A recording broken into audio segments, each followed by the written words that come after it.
When I face challenges, I find that my biggest support group is the other managers in the program, the other content area specialists.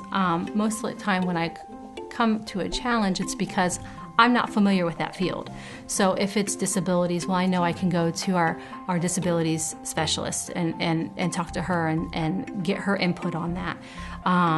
So that helps a lot, just utilizing the resources you have around us. Also, our director is very good. She's open door policy, so anytime I would have a challenge I need to try to take care of or a question, I'm always very comfortable going with her and asking that. So it's important to have those kind of tight-knit group that you feel comfortable with talking to.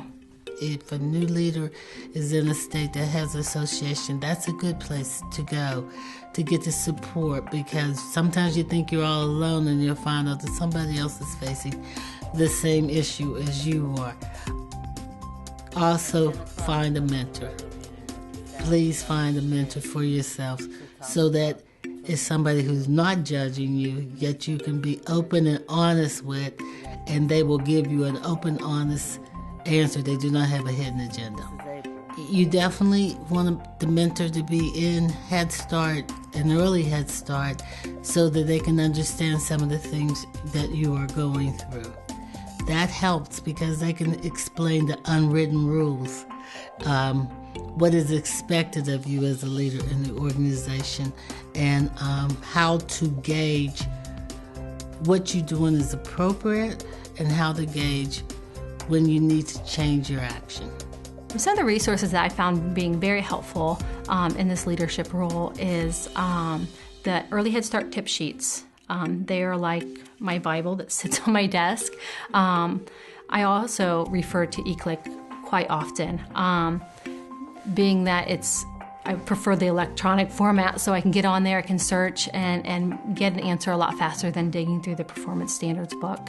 Also, another big resource is other agencies, networking outside. There's been many times that I've called up another agency or another director, another early Head Start manager, and just ask, hey, how does your program do this?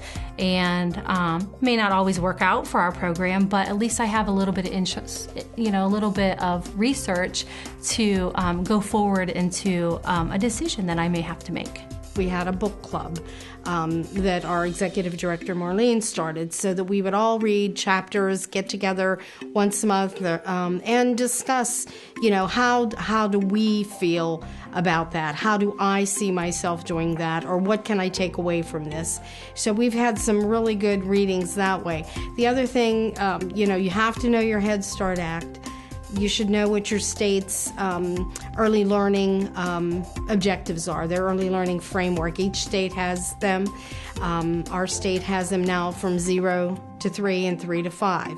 So it's important to know, your Head Start materials, your Head Start Child Development Early Learning Framework. You should know that, and you should always be able to explain that and also to be able to train other staff on that.